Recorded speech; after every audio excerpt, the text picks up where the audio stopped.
రేణుకా చౌదరి గారు వైసీపీ కుక్కలన్నీ మరిగినా అమరావతి ఆగదు, అమరావతిని ఆపలేరు అని. అసలు నేనేది ఏంటంటే పసుపు రక్తం ప్రవహిస్తున్నటువంటి ఎన్ని సంస్కారాలు లేని మృగాలు వాగినా అసలు ఎవడో వైసీపీ వాడు ఆపాల్సిన పని లేదు, వైసీపీ కుక్కలు ఆపాల్సిన పని లేదు. రేపు మామూలుగా 30 రోజులు, నెల రోజులు దాటితే 4 శినికలు పడితే అది ఆగిపోద్ది అమరావతి. తల్లి అమ్మా, వైసీపీ కుక్కలా పక్కలా రేపు ఇంకో 30 రోజులు దాటితే 4 శినికలు పడితే అది ఆగిపోద్ది. పోర్టు, మెడికల్ కాలేజీ అన్నీ వారే తెచ్చారంటున్నారా? ఏమండి, జనసేన కోసం ఒళ్ళు చించుకుని నానా సంకలు నాకినటువంటి జనసేన గుండికాయ లాంటి కార్యకర్తలకి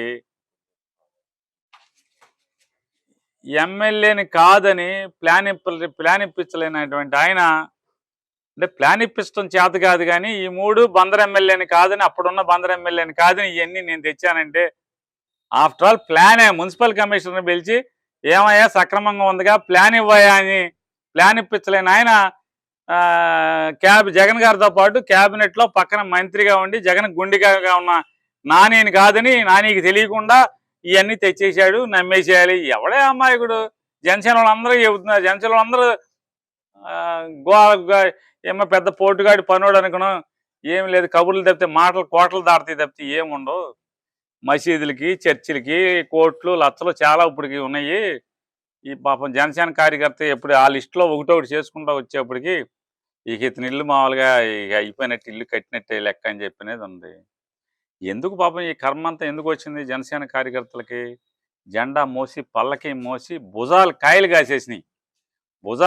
కాసినాయి కొల్లు రవీంద్ర మోసి భుజాలు కాయలు కాసిన వాళ్ళకి ఈ ఇన్ఛార్జ్ ఒక నటుడు ఇన్ఛార్జ్ ఉండగానే ఇన్ఛార్జ్ సమక్షంలోనే మున్సిపల్ కమిషనర్కి కొల్లు రవీంద్ర గారు పడేయమని చెప్పాడు.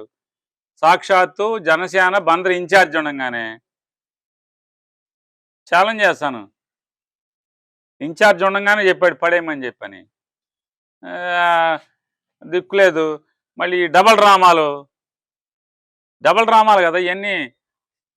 అక్కడ మధ్యలు దరు, ఇక్కడ మధ్యలు దరు, అక్కడ తబలా కొడతారు, ఇక్కడ తబలా కొడతారు. కులరవికి తబలా, ఇక్కడ తగల. ఏంటి ముందు ప్లాన్ ఇప్పించమనండి, తర్వాత పోర్టు, మెడికల్ కాలేజీ, పట్టాయి భవనం. జగన్ గుండెకాయని, జగన్ క్యాబినెట్లో మంత్రిని, నాకు తెలియకుండా, నా అంగీకారం లేకుండా, నేను చెప్పకుండా ఇవన్నీ వచ్చేస్తాయి రాష్ట్ర ప్రభుత్వం నుంచి. చేసేస్తారు జగన్ గారు. మాట్లాడితే జగన్ రాష్ట్రం పైన విజన్ లేదు, ఎలా దోచుకుందాం అనే జాతీయతత్వం ఇంకోటి లేదు. 9,000 ఎకరాలు అమరావతిలో మిగులుతుంది, దాన్ని అప్పులు తీరుస్తాం, చుట్టుపక్కల భూములని రాష్ట్రంతో అభివృద్ధి చేస్తామని. ఎవరు? సమాచార శాఖ మంత్రి పార్థసారథి గారా? ఏమంటారు సమాచార శాఖ మంత్రి గారు? జగన్ గారికి దోచుకునే విజన్ తప్పితే రాష్ట్రాన్ని అభివృద్ధి పరిచే విజన్ లేదని చెప్తున్నారా? 9,000 ఎకరాలు. ఏమండి, రాష్ట్ర సమాచార శాఖ మంత్రి పార్థసారథి గారు, ఆయన గురించి ఏం మాట్లాడుకుంటాం? ఆయన ఒక అద్దె మైక్ లాంటి వాడు ఆయన. ఇప్పుడు బందర్లో షామ్యాన కంపెనీలు చాలా ఉన్నాయి. కులరవి మీటింగ్ అద్దెకి మైక్ పెట్టమన్నారనుకోండి, ఆ మైక్లో కులరవి ఏం మాట్లాడితే అదే వస్తుంది. అదే మైక్ తెచ్చి మా పేరుని కృష్ణమూర్తి కిట్టు మీటింగ్ పెట్టినప్పుడు అదే మైక్ తెచ్చాను, అదే కంపెనీ వాడికి చెప్పి, షామ్యాన కంపెనీ చెప్పాను అనుకోండి, వచ్చి ఆ మైక్ పెడితే కిట్టు ఏం మాట్లాడితే అదే బయటకు వస్తాయి. పార్థసారథి గారు పాపం ఏం ఉండదు, అద్దె మైక్కి ఆయనకి తేడా లేదు. ఆయన గురించి మాట్లాడేదేంటి? చివరికి సమాచార శాఖ మంత్రి ఎంత అంటే ఈ కూటమి ప్రభుత్వంలో సమాచార శాఖ మంత్రికి ఎంత సమాచారం ఉంటుందంటే, సాక్షాత్తు అమరావతిని రోజు పిల్లిమోకలేస్తా అక్కడే ఉంటున్నటువంటి, అక్కడే పడుకుని, అక్కడే భోంచేసి, అక్కడే నిద్రపోతుంది, అక్కడ వాళ్ళకి ఏదో సేవ చేస్తున్నట్టు యాక్షన్ చేస్తున్నా మంత్రి నారాయణ గారేమో 5,000 ఎకరాలు మిగులుతాయి అని చెప్తాడు, ఈయన 9,000 ఎకరాలు అంటాడు. నిజమే, విజన్ అంటే ఆయన దగ్గరుండి జగన్ గారిని చూశాడు కదా, మేము కూడా చూస్తున్నాం కదా దగ్గరుండి ఆయన్ని.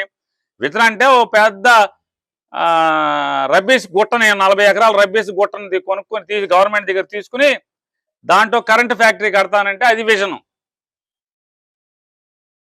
జగన్మోహన్ రెడ్డి గారు పోర్టులు కడితే 3 పోర్టులు, 10 ఫిషింగ్ హార్బర్లు, ఒక 16,000 స్కూల్స్ని బాగు చేయటం, పిల్లలకి ఇంగ్లీష్ మీడియంలో విద్య నేర్పటం, ఫీజు రియంబర్స్మెంట్, టంచన్గా పేద వర్గాలందరినీ కూడా ఆ కులం ఈ కులం లేకుండా అందరికీ చదువు నేర్పించడం, రాష్ట్రంలో ప్రతి రైతుకి కావాల్సినవి అందించడం, ప్రతి వైద్యాన్ని పల్లెటూళ్ళు మారుమూల పల్లెటూళ్ళకి తీసుకెళ్తాం, ప్రతి మండలానికి 2 డాక్టర్లను పెడతాం, ప్రతి గ్రామానికి టంచన్గా నర్సుల్ని ఎలందన పెట్టడం, మందులు పెట్టడం. మరి ఈ విజన్ లేదు ఆయనకి. ఇది విజన్ కాదు. కాకపోతే ఆయనకి లేదు ఏంటంటే రబ్బీస్ కొండల్లో కరెంట్ ఫ్యాక్టరీ కడతాన్ని కొండలు గవర్నమెంట్ దగ్గర 5 లక్షలకి 3 లక్షల రూపాయలకి ఆ విజన్ అయితే లేదు జగన్ గారు. అసలు రాజధాని లేకుండా ఒక రాష్ట్రం ఇన్ని సంవత్సరాలు బతికిందంటే వాళ్ళెన్ని ఇబ్బందులకు గురయ్యారో ఆలోచించుకోవాలి. కానీ ఇప్పుడు ఆ సమస్య పరిష్కరణ మొన్న అయిపోయింది. పార్లమెంట్ సమావేశాల్లో ఒక నిర్ణయం తీర్పు వచ్చింది. ఎవడైపోయినా దాని తర్వాత పోమంటే అది అడిగేది కాదు, జరిగేది కాదు. అమరావతి అక్కడ నిలబడుతుంది. చంద్రబాబు నాయుడు గారికి ఆ సమస్య పరిష్కరణ అయింది కాబట్టి దయచేసి ఈ వేదిక ద్వారా నేను ఆయనకి విన్నపం, ఈ సమస్య పరిష్కరణకి ముందడుగు మీరు వేయాలి.